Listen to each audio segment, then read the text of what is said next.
জান্নাত হল মুমিনের চিরসুখের ঠিকানা। সেখানে সুখশান্তির অন্ত থাকবে না।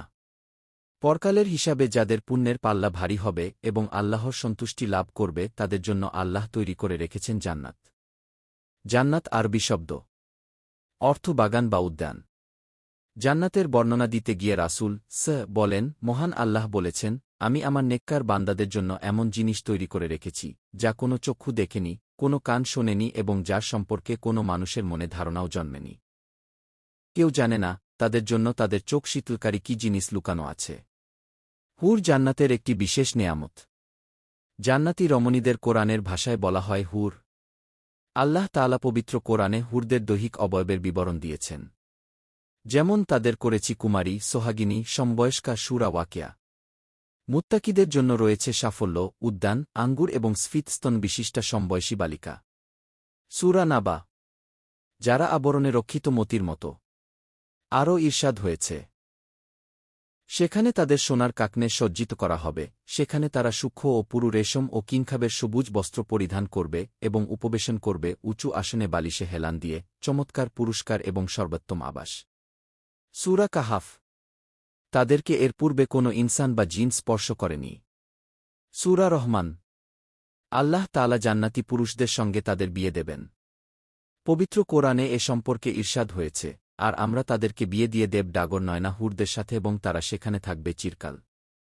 প্রিয়ন ঈর্ষাদ করেছেন, জান্নাতি রমণীদের পরিহিত পোশাক ভেদ করে তাদের পায়ের গোছার শুভ্রতা এবং অস্থিমজ্জা দেখা যাবে। কারণ তাদের সম্পর্কে আল্লাহ তাআলা বলেন যেন তারা পদ্মরাগ ও প্রবাল। আর পদ্মরাগ এমন স্বচ্ছ পাথর যার ভেতর কোনো সুতা প্রবেশ করালে তা বাইরে থেকে দেখা যায়। জান্নাতে মুমিনদের জন্য মতির গাঁথুনি করা একটি তাঁবু আছে। এর উচ্চতা ৩০ মাইল। এর প্রত্যেক কোণে মুমিনদের জন্য এমন নারীরা থাকবে যাদের কেউ দেখেনি।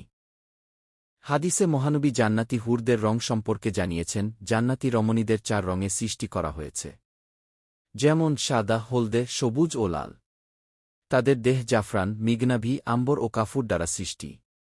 তাদের চুল লবঙ্গ দ্বারা সৃষ্টি। পা থেকে হাঁটু পর্যন্ত সুগন্ধি জাফরানের দ্বারা সৃষ্টি। হাঁটু থেকে নাভি পর্যন্ত মিগনাভির দ্বারা তৈরি, নাভি থেকে ঘাড় পর্যন্ত আম্বরের তৈরি, ঘাড় থেকে মাথা পর্যন্ত কাফুরের তৈরি। যদি একজন রমণী পৃথিবীতে সামান্য থুতু নিক্ষেপ করত, তাহলে সমগ্র পৃথিবী সুঘ্রাণে মুখরিত হয়ে যেত। তাদের বক্ষের মধ্যে আল্লাহর নাম ও স্বামীর নাম লেখা থাকবে। প্রত্যেকের হাতে 10টি করে স্বর্ণের কাকন থাকবে। প্রত্যেক আঙুলে থাকবে মুক্তার আংটি এবং উভয় চরণে থাকবে জহরতের নূপুর। হাদিসে এসেছে, জান্নাতি কোনো মহিলা যদি দুনিয়াবাসীদের প্রতি উকি দেয় তাহলে আসমান ও জমিনের মাঝের সব কিছু আলোকিত এবং সুরভিত হয়ে যাবে। আর তার মাথার ওড়না দুনিয়া ও তার সবকিছু চেয়ে উত্তম। সহিহ বুখারী।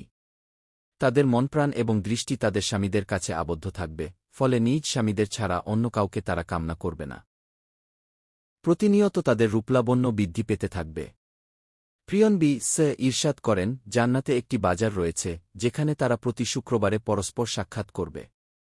তখন উত্তরের বাতাস প্রবাহিত হবে যা তাদের মুখমণ্ডল ও কাপড়ে আলোড়িত করবে। এতে তাদের সৌন্দর্য ও রূপলাবণ্য আরও বেড়ে যাবে। তারা রূপলাবণ্যে সমৃদ্ধাবস্থায় স্ত্রীদের কাছে ফিরবে। তখন তাদের স্ত্রীরা বলবে, আল্লাহর কসম, আমাদের থেকে পৃথক হওয়ার পর তোমাদের সৌন্দর্য বৃদ্ধি পেয়েছে। উত্তরে তারা বলবে, আল্লাহর শপথ, আমাদের প্রস্থানের পর তোমাদের সৌন্দর্য বহুগুণে বেড়ে গেছে। সহিহ মুসলিম। জান্নাতে হুরদের অনুষ্ঠান হবে। এতে তারা এমন সুমধুর কণ্ঠে গান গাইবে যা কোনো সৃষ্টিজীব কখনো শোনেনি। রাসূলুল্লাহ ঈর্ষাদ করেছেন, জান্নাতে আয়তলোচনা হুরদের সমবেত হওয়ার একটি জায়গা রয়েছে। তারা সেখানে এমন সুরেলা আওয়াজে গান গাইবে যে আওয়াজ কোনো মাকলুক ইতপূর্বে কখনো শুনেনি। তারা এই বলে গান গাইবে, আমরা তো চিরসঙ্গিনী, আমাদের ধ্বংস নেই। আমরা তো আনন্দোল্লাসের জন্যই, দুঃখ কষ্ট নেই আমাদের। আমরা চির সন্তুষ্ট, আমরা কখনো অসন্তুষ্ট হব না। তারা কতই না সৌভাগ্যবান যাদের জন্য আমরা এবং আমাদের জন্য যারা সৃষ্টির পর থেকে যুগ যুগ ধরে এসব হুর তাদের নিজ নিজ স্বামীর জন্য অধীর আগ্রহে অপেক্ষা করছে। যদিও তারা শুধু জান্নাতেই তাদের প্রতীক্ষিত স্বামীর সাক্ষাৎ পাবে, তবে এখন থেকেই তারা হৃদয়ে পৃথিবীবাসী স্বামীর জন্য অভাবনীয় ভালোবাসা লালন করছে। প্রিয়ন ঈর্ষাদ করেন, পৃথিবীর কোনো নারী যখন তার স্বামীকে কষ্ট দেয় তখন তার জন্য নির্ধারিত হুর বলে, হে হতভাগিনী, তুমি তাকে কষ্ট দিও না।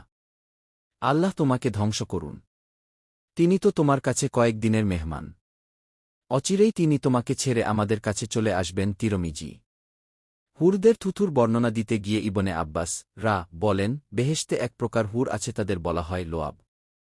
তারা যদি দুনিয়ার সাগরে মুখের থুথু বা লোয়াব নিক্ষেপ করত তাহলে সাগরের সব জলরাশি মিষ্টি হয়ে যেত। তাদের বুকে লেখা থাকবে, যারা আমার মতো হুর পেতে পছন্দ করে তারা যেন আমার প্রভুর আনুগত্যের আমল করেন। তাজকিরা। আল্লাহ তাআলা মুসলিম উম্মাহকে কোরআন সুন্নাহ অনুযায়ী আমল করার তাওফিক দান করুন। আমিন।